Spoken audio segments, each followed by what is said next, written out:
यदि आप लॉ पढ़ना चाहते हैं तो कहीं और क्यों जाना। हमारे ऐप को डाउनलोड करें और लॉ पढ़ें। नमस्कार। मैंने कल बताया था कि उत्तर प्रदेश सरकार ने किस प्रकार से लेबर आयोग बनाने की घोषणा की है और हर एक स्किल्ड लेबर का एक डेटा मेंटेन करना, प्रदेश के हर एक व्यक्ति का जो अनएम्प्लॉयड है या एम्प्लॉयड है उसका डेटा मेंटेन करना और एक व्यवस्थित 22 करोड़ लोगों के बीच में एक व्यवस्थित सिस्टम बनाना, ये काम शुरू कर दिया है। उसके पीछे एक और महत्वपूर्ण कारण है कि चीन ने जिस प्रकार कोविड-19 के विषय में जो पूरे संसार से झूठ छुपाया है, सच छुपाया है और झूठ फैलाया है, और चीन की दशा बहुत ज्यादा खराब है कोविड-19 में और वहां स्प्रेडिंग बहुत तेजी से हो रही है। इसलिए विश्व समुदाय ने ये फैसले किए, विश्व की कंपनियों ने फैसले किए कि चीन से वो इंडस्ट्रीज को निकालकर किसी दूसरी सुरक्षित जगह पर ले जाएं। ऐसी सुरक्षित जगहों पर अगर हम हिंदुस्तान उसमें पहले नंबर पर रखें तो इसमें कोई शक नहीं। जापान सरकार भी ऐसी इंडस्ट्रीज को शिफ्ट करने में कॉम्पनसेट कर रही है जो जापान की इंडस्ट्री चीन में है। अमेरिका सरकार ने ऑलरेडी फैसला कर लिया है कि हम इन विषयों पर चीनी इन्वेस्टमेंट खत्म कर रहे हैं, चीन के लोगों को प्रेफरेंस देना बंद कर रहे हैं। चीन में इंडस्ट्री जो उनकी लगी हुई है वहां के लोगों की, उनको उन्होंने नोटिस कर दिए हैं, उनको सलाहें दे दी गई हैं और इंडस्ट्री बड़ी तेजी से चीन से बाहर आ रही है। अब बाहर जाकर जाएगी कहां? सबसे नियर अबाउट डेस्टिनेशन हिंदुस्तान है, क्योंकि इंडस्ट्री वहां लगती है जहां उसका खपत ज्यादा होती है। चीन की इंडस्ट्री भी, चाहे वो इन्वेस्टमेंट अमेरिका से हो, जापान से हो, संसार के किसी कंट्री से हो, चीन की इंडस्ट्री भी हिंदुस्तान के दम पर चल रही थी। क्यों? क्योंकि कंज्यूमर हिंदुस्तान में है। और अगर हमारे पास कंज्यूमर है तो 130 करोड़ में एक 15% कंज्यूमर तो उत्तर प्रदेश में है। 15%, जो 22 करोड़ से ऊपर की आबादी के प्रदेश है। इसलिए अगर ये इंडस्ट्री उत्तर प्रदेश में लगाई जाए तो ये जो योगी आदित्यनाथ जी का पूरा व्यवस्था है, जिस व्यवस्था में वो कह रहे हैं कि हम स्किल्ड लेबर को यहीं एडजस्ट करेंगे, मुझे लगता है इसमें बहुत बड़ा उनको सपोर्ट मिलेगा। केंद्र सरकार को भी चाहिए कि यूपी सरकार को सपोर्ट करें, या आबादी जहां कहीं भी है, बिहार में आबादी है तो बिहार में इंडस्ट्री को जाना चाहिए, उत्तर प्रदेश में आबादी है जहां कंज्यूमर है वहां इंडस्ट्री जानी चाहिए। जो सेल्फ सफिशिएंट स्टेट्स हैं, महाराष्ट्र, पंजाब, दिल्ली जैसे, यहां पर बाहर की इंडस्ट्री लाने की आवश्यकता नहीं, ये ऑलरेडी अपनी विकास यात्रा तय कर चुके हैं, ये चल रहे हैं। लेकिन जिन प्रदेशों में अभी विकास यात्रा शुरू नहीं हुई, जो बीमारू प्रदेश बनाकर रखे गए और जहां पर आबादी सबसे ज्यादा है, जहां की लेबर पूरे हिंदुस्तान में काम करने के लिए जाती है, क्या उन प्रदेशों में इन्वेस्टमेंट की आवश्यकता है? यस, है। अब इसके लिए कौन क्या करेगा, ये प्रतिस्पर्धा भी बनेगी पूरे देश में। उत्तर प्रदेश सरकार वो अग्रणी सरकार है जिसने अपने यहां स्किल्ड लेबर का मैनेजमेंट करना शुरू कर दिया है। उनके पास कौन क्या है, किसको कहां एडजस्ट कर सकते हैं, किस प्रकार की इंडस्ट्री में एडजस्ट कर सकते हैं, उसका सबका डेटा तैयार करना शुरू कर दिया है। इवन वो चाहते हैं कि हमारे प्रदेश का व्यक्ति प्रदेश छोड़कर दूसरी जगह बाहर ना जाए, वो या तो एग्रीकल्चर पर शिफ्ट हो जाए या विलेज इंडस्ट्री पर शिफ्ट हो जाए, और अगर इंटरनेशनल इंडस्ट्री पर शिफ्ट होना है तो वो इंटरनेशनल इंडस्ट्री पर शिफ्ट हो जाए, लेकिन अपने घर के नियर अबाउट रहे।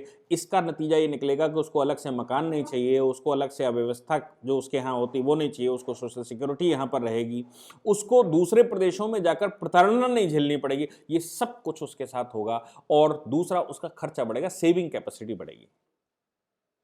हम इस काल में मैंने पीछे एक डिस्कशन किया था कि अमेरिकन स्यूडो इकोनॉमी को अडॉप्ट करने के बाद हम क्रेडिट कार्ड पर आ गए, यानी कि पहले कर्ज लेंगे और फिर कमाकर उसको भरेंगे, यानी कि पहले एडवांस लेंगे फिर काम करेंगे। तो सेविंग कहां होगी? Family saving. गवर्नमेंट सेविंग तो 80% तक चली गई, लेकिन फैमिली सेविंग माइनस। जैसे अमेरिका में गवर्नमेंट सेविंग 120% चली गई, कॉर्पोरेट सेविंग 120% चली गई, और जो व्यक्तिगत सेविंग थी, जो फैमिली सेविंग थी, वो -20% आ गई। नहीं, 20% कर्जे में चला गया और पैसा पहले लेता है तब अपना खर्च चलाता है और फिर जब कमाता है तो भरता है। ऐसे प्रदेशों में लेबर अगर अपने घर में रहे तो उसकी प्रोडक्टिविटी बढ़ेगी, क्योंकि उसको आने जाने, ट्रांसपोर्टेशन, दूसरी जगह रहने, खाना पीना, सब व्यवस्थाएं करने में उसको बड़ी मेहनत करनी पड़ती। वो सब कुछ उसका सेव हो जाएगा। उसको किराए भाड़े वहां देने पड़ते हैं रहने के लिए, वो सब उसका सेव हो जाएगा। उत्तर प्रदेश सरकार ने उसकी पूर्ण व्यवस्था बनाई। और अब उन्होंने एक अलग से हर एक डिपार्टमेंट का एक कमीशन बनाया, एक छोटे छोटे कमीशंस बनाए कि आपके डिपार्टमेंट में कौन सी इंडस्ट्री सेट हो सकती है, हर डिस्ट्रिक्ट में कौन सी इंडस्ट्री सेट हो सकती है, किसकी अपॉर्चुनिटी ज्यादा है। जैसे वो कहते हैं फूड इंडस्ट्री है, फूड इंडस्ट्रीज में चिप्स का काम, आलू का काम, तो क्या फर्रुखाबाद में चिप्स इंडस्ट्री बन सकती है? जो चीज जहां जिस प्रदेश में जिसका प्रोडक्शन होता है, क्या उस प्रदेश में उस जिले में उस प्रकार की इंडस्ट्री बाहर से जो चीन जैसे देशों से निकल रही है, अपॉर्चुनिटी मिल रही है, क्या उसको वहां सेट कर सकते हैं? क्या सरकार उनको लैंड प्रोवाइड कर सकती है? क्या सरकार उनको फैसिलिटीज प्रोवाइड कर सकती है? इस पर उन्होंने विचार करना शुरू कर दिया और संसार के सारे उद्योगपतियों को आह्वान कर दिया योगी आदित्यनाथ जी ने कि आप आइए, हम उत्तर प्रदेश में आपको सुरक्षित स्थान देंगे। अब उत्तर प्रदेश में डरने की आवश्यकता नहीं है, अब उत्तर प्रदेश में लुटेरों का शासन खत्म हो गया है। पहले उत्तर प्रदेश बिहार में इंडस्ट्री आने से इसलिए डरती थी, इतनी सब अपॉर्चुनिटीज होते हुए भी, क्योंकि वहां लाल फीताशाही का राज हुआ करता था। जो इंडस्ट्री आएगी उसमें पॉलिटिक्स घुसेगी, पॉलिटिशियंस उससे पैसा उगाएंगे, दुनिया भर की लेबर की राजनीति होगी, कम्युनिस्ट मॉडल तैयार होगा, कम्युनिस्टों के लेबर ऑर्गेनाइजेशंस वहां बनेंगे, दुनिया भर का ये चालू हो जाएगा। हमने वैसे ही लेबर कमीशन बनाकर तो रखा, लेबर डिपार्टमेंट बनाकर रखा, लेकिन सारे के सारे जो जो सिस्टम है वो कम्युनिस्टों के हाथों में बनाकर रखा। जिन ट्रेड यूनियंस ने उत्तर प्रदेश में कानपुर जैसे शहर को, जो 1925 में देश का सबसे बड़ा शहर हुआ करता था इंडस्ट्रियल प्रदेश, उसको बर्बाद कर दिया। आज कॉटन इंडस्ट्री सूरत में है, वो कॉटन इंडस्ट्री और कपड़ा इंडस्ट्री, कंबल इंडस्ट्री उत्तर प्रदेश के कानपुर, पूरा कानपुर कॉटन इंडस्ट्री का बना हुआ है। जूट इंडस्ट्री, कॉटन इंडस्ट्री, कंबल की इंडस्ट्री, ये सब कानपुर हब हुआ करता था किसी समय। मैनचेस्टर ऑफ इंडिया कहा करते थे, लेकिन कम्युनिस्टों ने इसको बिल्कुल नेस्तनाबूद कर दिया। जो कुछ बचा कचा था वो इंदिरा गांधी ने इंडस्ट्रियल नेशनलाइजेशन करके खत्म कर दिया।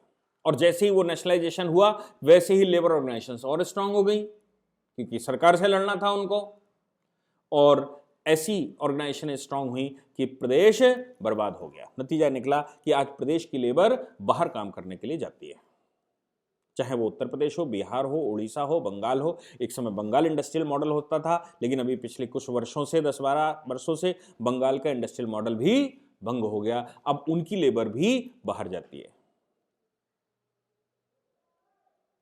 क्या ये सरकारें जो इंडस्ट्री संसार से आ रही है उन इंडस्ट्री को कंसेशनल प्राइस पर यहां सेट कर सकते हैं? हमारी लेबर पूरी एडजस्ट हो जाएगी सारी। आप जिस समय इंप्लॉयमेंट जनरेट कर देंगे, जिस समय एक एक व्यक्ति को काम होगा, देश की आधी समस्याओं का समाधान निकलेगा, और वो कंज्यूमर भी है। तो कंज्यूमर उत्तर प्रदेश, बिहार, झारखंड, छत्तीसगढ़ में है। झारखंड, छत्तीसगढ़ में तो हम ये कह सकते हैं कि भाई खुद की इंडस्ट्री, क्योंकि माइनिंग्स है वहां पर। लेकिन उत्तर प्रदेश और बिहार के पास, उड़ीसा के पास ऐसा कोई विशेष नहीं है जिससे कि वो अपने आप को मैनेज कर सके। उनके पास एक ही सर्विस सेक्टर बनता है कि लोग निकलें और दूसरे प्रदेशों में जाएं, दूसरे देशों में जाएं, वहां काम करें, वहां से धन कमाएं और अपने परिवार को यहां पालन पोषण के लिए धन भेजें।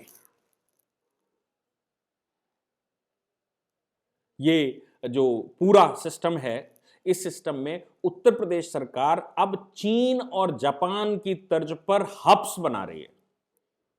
एक्सप्लोर कर सकते हैं, एक एक चीज को एक्सप्लोर करना है। तो क्या उत्तर प्रदेश चीन जापान का क्या जापान का सहयोग ले सकता है? क्या यूएस का सहयोग ले सकता है? ऐसे 100 देशों का इन्वेस्टमेंट जो चीन में है वो वापस जा रहा है। क्या हिंदुस्तान उसको अपॉर्चुनिटी दे सकता है? और हिंदुस्तान की केंद्र सरकार भी ऐसे प्रदेशों में जहां जहां कंजम्पशन भी है, जहां इंपोर्ट होकर सामान जाता है, जहां पर लेबर भी है, उनको वहां सेट कर दे। उत्तर प्रदेश सरकार ने जो इनिशिएटिव लिया है, सभी प्रदेशों की सरकारों को लेना चाहिए। लेबर लॉज में अगर संशोधन करने की आवश्यकता है तो संशोधन करने चाहिए। लेबर लॉज को और पोलाइट बनाना चाहिए, लेबर कमीशंस बनाने चाहिए, लेबर कमीशंस बनाकर उनका डेटा मेंटेन करना चाहिए। हर एक व्यक्ति की स्किल के अनुसार उसको अपॉर्चुनिटी मिलनी चाहिए। और स्किल डेवलपमेंट के लिए जो केंद्र सरकार ने स्किल डेवलपमेंट की योजनाएं तमाम तरह की बनाई थी, पुरानी इंडस्ट्री को, जो हमारी एंशिएंट इंडस्ट्री होती थी, वो स्किल बेस्ड होती थी, एजुकेशन बेस्ड नहीं होती थी, स्किल बेस्ड होती थी।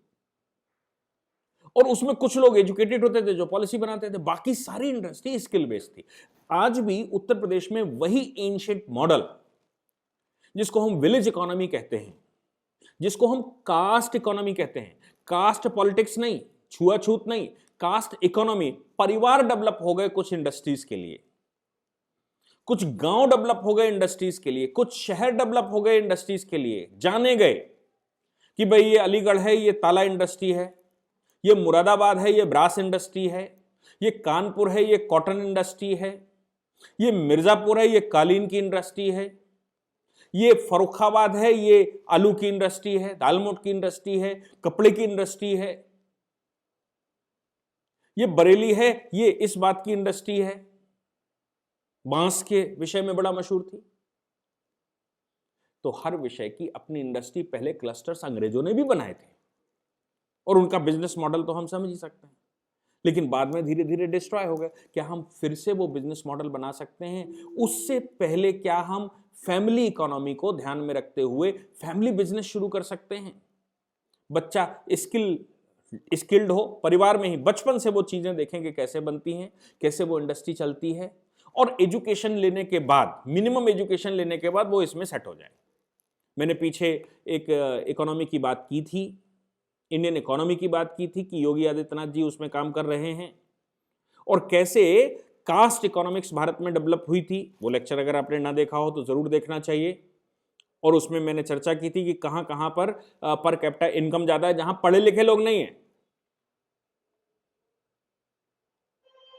ठीक है, हम कोशिश करेंगे कि उत्तर प्रदेश सरकार को हम सब सपोर्ट कर सकें इस पूरे विषय पर। अगर अपने को कुछ लगता है कि सजेशन चाहिए तो आप नीचे सजेशंस लिखेंगे, मैं ऐसी उम्मीद करता हूँ। धन्यवाद।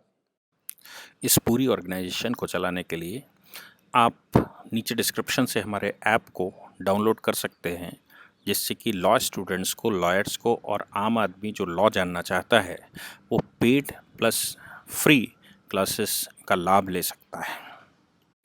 यदि आप लॉ पढ़ना चाहते हैं तो कहीं और क्यों जाना, हमारे ऐप को डाउनलोड करें और लॉ पढ़ें।